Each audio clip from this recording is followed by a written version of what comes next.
Estamos iniciando o programa Esclarecimentos Oportunos. Nosso programa é uma realização da Francisco de Assis, Associação de Estudos e Pesquisas Espíritas. Conosco, como sempre, o nosso amigo e companheiro Milton Felipe. Muito bem, com alegria estamos aqui com ele para mais um programa e aproveito nesta abertura para desejar a todos que os bons espíritos nos ajudem sempre. Eu tenho feito essa saudação que é saída do fundo do nosso sentimento para com as pessoas que nos ouvem e nos veem também. Meu amigo Milton, vamos atender aqui a mais uma solicitação que nos foi encaminhada pelo site kardec.tv. O pessoal pode entrar lá se quiser fazer alguma solicitação, a gente sempre procura lembrar. No Fale Conosco, o contato, entra, encaminha sua dúvida ou qualquer esclarecimento que deseje e nós aqui sempre procuraremos trazer a resposta baseados nos ensinamentos de Kardec. Então, uma das perguntas que nos foi levada, Milton, vocês não acham que é muito fanatismo dizer que tudo o que acontece em nossa vida de ruim é obra dos espíritos? Interessante, né? Claro, porque é do ponto de vista prático da vida. Pela observação nós sabemos disso. Então, vamos começar do final. Não, nem tudo que acontece em nossa vida é obra da ação dos espíritos. Pronto, respondemos. Agora, vamos trabalhar esse assunto ligado com o fanatismo. O que vem a ser o fanatismo? Toda palavra que termina em ismo significa o estar em movimento, não é? Um tipo de situação em movimento para atender alguma coisa. Como espiritismo, marxismo, então tem a palavra fanatismo. O que significa o fanatismo? O fanatismo ele tem origem na fascinação. O fanatismo ele provém da fascinação. E a fascinação é uma ilusão produzida. Kardec vai escrever sobre essa matéria, embora nós já tenhamos falado aqui, mas vale a pena sempre repetir. Ele vai escrever sobre esse assunto quando ele trata das modalidades ou gêneros da obsessão. Simples, fascinação e subjugação. E ele diz que a fascinação é a mais grave das modalidades. Por quê? Porque a fascinação ela é criada por um processo de ilusão. E esse processo de ilusão leva ao fanatismo. Por isso tem cabimento aqui a questão. Mas existem pessoas realmente fanáticas ao ponto de acharem que tudo que acontece em nossa vida é obra de espíritos? Sim, existem pessoas fanáticas que pensam que tudo que acontece é produzido pelos espíritos. Mas também isso tem uma causa, que é a ignorância. A falta de conhecimento leva a pessoa, às vezes, principalmente quem não estuda o espiritismo. Quem não estuda é que pensa assim, porque quem estuda sabe que não é assim que funciona. Nem tudo é obra dos espíritos.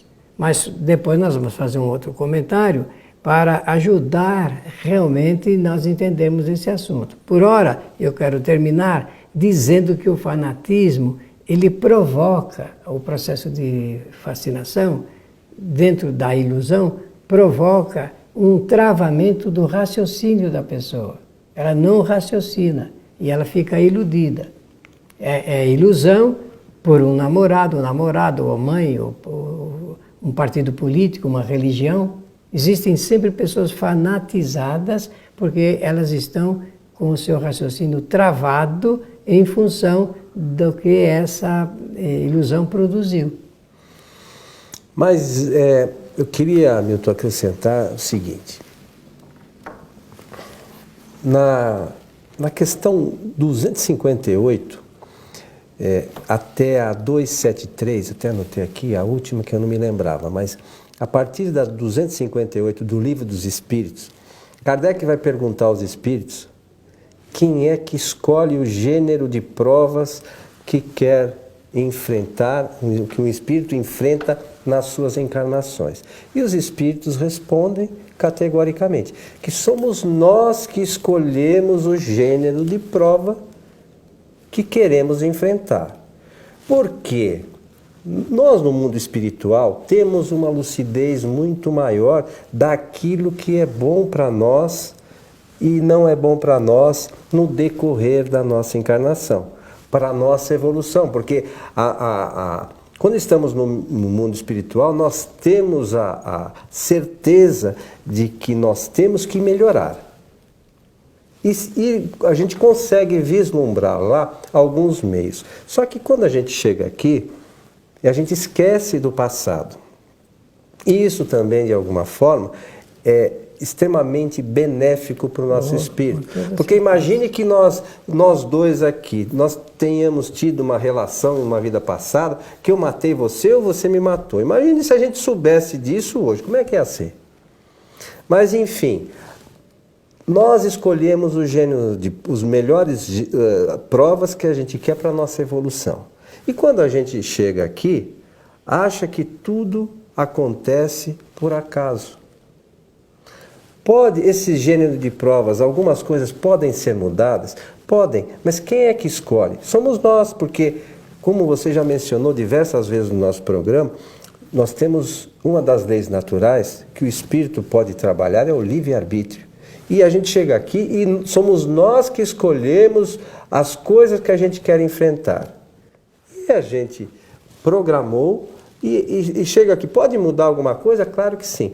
A gente só não pode pensar porque eu fiquei resfriado, porque nós programamos um resfriado. Não é isso. São as coisas principais. Então a gente tem que entender que essa programação feita por nós é com o objetivo de que a gente possa evoluir. E não atribuir tudo aos espíritos, né? E essas experiências são altamente saudáveis para que o espírito ele possa extrair novos conhecimentos. E esses novos conhecimentos vão dar a ele a chance de progredir espiritualmente. São os novos conhecimentos. Conhecimentos principalmente aqueles mais avançados. Doutrinariamente, então, não assiste razão àquele que diz que tudo que acontece na vida de uma pessoa é obra de espíritos. Isso é verdade. Agora, só que tem um detalhe, e eu disse que ia mencionar depois dos comentários iniciais, é que quando nós começamos uma experiência nova, vamos usar essa expressão aqui, por causa desse assunto de influência na vida, dos acontecimentos, nós emitimos ondas de pensamento, falamos, temos novas ações e isto atrai novos espíritos ou velhos conhecidos. Então é real que nem tudo que acontece em nossa vida é obra de espíritos, mas também é real que quando nós começamos as coisas, as atividades nossas, as experiências, nós atraímos espíritos. Kardec também fala isso, que muitas vezes são os espíritos que nos dirigem, eles influenciam. Nós mencionamos no programa anterior isso, né, meu?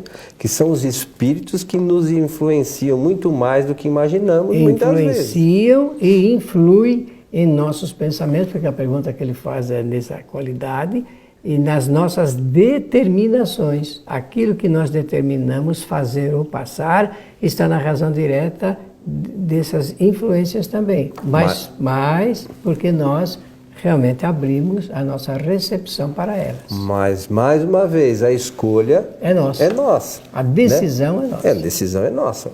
Mais uma vez, o livre-arbítrio é do espírito. Então, nós escolhemos o caminho, mesmo que sejamos influenciados, somos nós que vamos escolher o caminho, não é o outro espírito que escolheu. Então, partindo aqui da qualidade da pergunta, de tudo o que acontece em nossa vida, não é isso que está escrito aí? Isso. Vamos dizer que esse tudo que acontece, entre esse tudo que acontece, estão as provas da nossa existência, não é? Não, prova, conforme o Coelho já disse, realmente é uma atitude tomada deliberadamente pelo Espírito. Só que as provas podem se transformar em provações.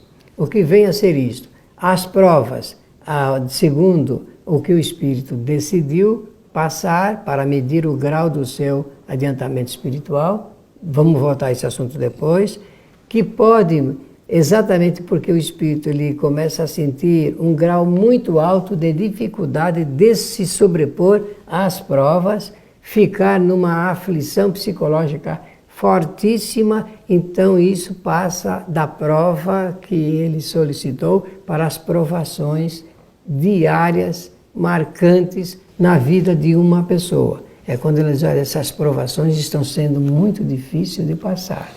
E pode transferir. Mas o espírito pode, de repente, se for uma prova, o espírito, quando encarnado, pode desistir desta prova. Ou transferir. Transferir para um outro momento, uma outra encarnação. Tudo que é decisão de moto próprio, ele pode fazer, está lá no Livro dos Espíritos, deixar para uma nova oportunidade. Já as expiações? São consequências e ele terá que cumpri-las, porque como consequência ele não tem condições de decidir, a não ser atenuando-as dependendo do comportamento, pensamentos novos, ideias que são apresentadas como soluções melhores para a qualidade da sua vida, principalmente se ele dedicar parte da sua existência ao próximo.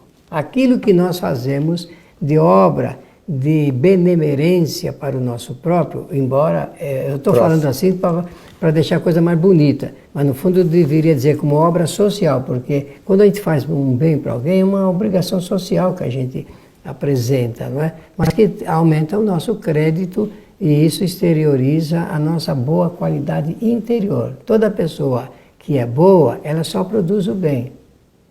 E tem tudo a ver com a nossa mudança moral, né, Milton? É tudo a ver mesmo. Porque à medida que a gente vai adquirindo novos conceitos de moral, nós vamos entendendo que a caridade é algo essencial para a nossa caminhada, né? Isso mesmo. Olha, eu gostei muito da pergunta porque ela dá a chance de nós fazermos uma reflexão sobre os acontecimentos da vida e também porque muita gente sempre acha que o que acontece consigo, mesmo às vezes até coisa boa, ela não coloca como crédito do seu comportamento, do que ele já conseguiu de melhora na existência. E sempre fala, isso daí foi um presente dos céus, presentes de Deus, presentes de Jesus, dos bons espíritos. Tomar cuidado com isso. Não, a gente não pode ter nenhum receio de argumentar de que coisas excelentes que aconteceram em nossa vida foram ou foi produto do nosso esforço, da nossa dedicação, do nosso empenho, da nossa melhora de qualidade espiritual. Causa e efeito. Com toda certeza. Se está, é um merecimento. Posso dizer isso. Merecimento significa... É como você comprar um presente muito bonito para você mesmo. Você já fez isso? Já. Então a gente chega e fala, olha, eu dou presente para tanta gente aí, não é meu caso que não dou para muita gente não, mas eu vou me presentear, então você compra alguma coisa e esse presente é meu, isso é a mesma coisa, é questão de você se gratificar em decorrência daquilo que você aplica como empenho e como dedicação à sua existência. Mas a gente não pode se iludir, né? Tentar se enganar, porque as questões com o mundo espiritual, como é mais fácil a gente esconder alguma coisa de nós mesmos do que dos espíritos, porque eles sabem exatamente o que se passa nos nossos pensamentos, né? Sabem mesmo. Então, por vezes a gente fala, não, eu vou enganar aqui o espírito, que eu vou pensar diferente e vou agir diferente, e não faço. Está se enganando, né? Nesse particular, também tomar cuidado com esse assunto que eu falei sobre a ilusão produzida e que conduz à fascinação. Porque quando uma ilusão está em vigência, o processo, a mecânica, é primeiro de travar o raciocínio na fascinação. Por isso que Kardec apresenta a fascinação como mais grave das modalidades da doença chamada obsessão. E a subjugação, que é levada para conta do comportamento exterior, não é simplesmente a paralisação do raciocínio, mas é da vontade também. em decorrência do que você mencionou muito bem, desde o programa anterior, você vem falando isso, é do indivíduo ele próprio abrir campo para isto. É decisão dele, se ele ficar subjugado ou ficar fascinado, é que ele se deixou subjugar ou se deixou fascinar. E nisso, tudo isso requer o nosso empenho. Nós falamos bastante, e a própria doutrina se diz que a nossa fé tem que ser raciocinada. Então, sobre todas essas questões, né, sobretudo de fanatismo, nós temos que parar e pensar. As coisas que acontecem não podem acontecer fora de uma ordem normal. Às vezes a gente procura, como mencionamos já em outras ocasiões, o maravilhoso. E o maravilhoso não existe. Não adianta a gente esperar que aconteça algo conosco que seja fora da realidade normal. Né? Estamos sempre em busca de um milagre. E as coisas precisam acontecer de acordo com as leis naturais. Um milagre, eu pelo menos penso que o milagre está em nós mudarmos. Né? Se é que é possível usar essa palavra nessa, né, situação. Porque nós ainda somos meio turrões, insistimos. Não, alguns falam da síndrome de Gabriel, eu nasci assim, eu cresci assim, vou ser sempre assim, né? Então, a gente esquece desta possibilidade de mudar e aí acaba, cedo ou tarde, pagando por isso, né? Mas para ter esse conhecimento da possibilidade, é preciso examinar, estudar com detalhe, principalmente doutrinas, no caso aqui a doutrina espírita, que explica isso com os mínimos detalhes, como é que funciona. Hoje a doutrina espírita, principalmente os livros fundamentais, que são os de Kardec, estão ao alcance de todos, né? Os nossos companheiros podem acessar a internet, que há diversos sites, o nosso site, inclusive, kardec.tv, tem todas as obras de Allan Kardec à disposição, inclusive revista espírita, para quem quiser baixar, para fazer a leitura, que é uma obra, é um conjunto, são diversas obras, na verdade, são 12 volumes, desconhecidos da maioria, com coisas extremamente interessantes para quem quer ler e estudar, sobretudo, a doutrina espírita. Né, Milton? Coelho, eu me lembrei de um acontecimento com Kardec a respeito desse assunto de dúvida de uma ocorrência, se ela era obra da influência de espíritos. Quando Kardec estava no começo dos seus escritos, ele participava das reuniões à noite, fazia perguntas, inquiria os espíritos e depois ele, em casa, procurava passar a limpo, fazia textos. Certa ocasião, ele notou um barulho muito repetido, muitas vezes, e que ele não conhecia no escritório dele ali em Paris, na sua casa. E ele, então, procurou, primeiro, saber se não havia sido provocado por alguma coisa material, algum bichinho, alguma coisa assim. Mas à noite ele foi para a reunião e ele levantou essa questão. Olha, apareceu lá um barulho, eu gostaria de saber se eram os espíritos que estavam promovendo isso. Eles disseram sim. Aí o espírito que havia provocado aquele barulho se apresentou e disse que estava tentando chamar a atenção de Kardec para um ponto em que ele estava escrevendo e que nesse ponto havia uma espécie de equívoco que ele precisaria corrigir. Aí o Kardec, então, retrucando com o espírito, mas eu já substituí aquelas frases e tudo, porque ele mostrou. Ele falou, não, mas o erro continua ali, vai em casa e depois você vê. Aí ele mostrou, deu da primeira à 30ª linha, em qual linha estava o equívoco doutrinário sério. Então ele viu. Aí nesse caso estamos dizendo um acontecimento provocado por um espírito devido à responsabilidade na elaboração de um texto.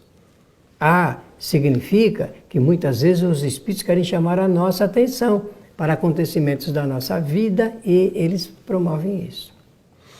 Muito bem, meu amigo Milton. Estamos chegando ao final de mais um programa. Suas considerações Esperamos finais. que termos contribuído aqui com essa questão apresentada. Que os bons espíritos nos ajudem sempre. Lembramos a todos que este programa e os nossos programas anteriores poderão ser acessados em nosso site kardec.tv.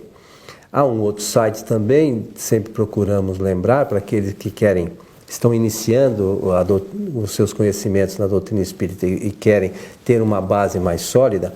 Nós temos o site espiritismoagora.com.br, onde o Milton traz 37 videoaulas bastante interessantes com essas bases doutrinárias, com as referências das obras fundamentais da doutrina, para aquele que quer estudar, sobretudo, a doutrina.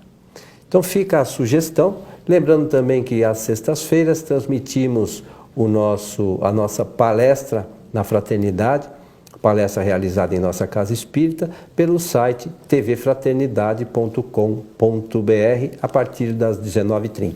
Então nós falamos agora aqui, o site kardec.tv, o site espiritismoagora.com.br e o site tvfraternidade.com.br. Nesses 3 sites vocês terão conteúdos espíritas para estudar e aprender. A você que esteve conosco, o nosso abraço e até o nosso próximo encontro.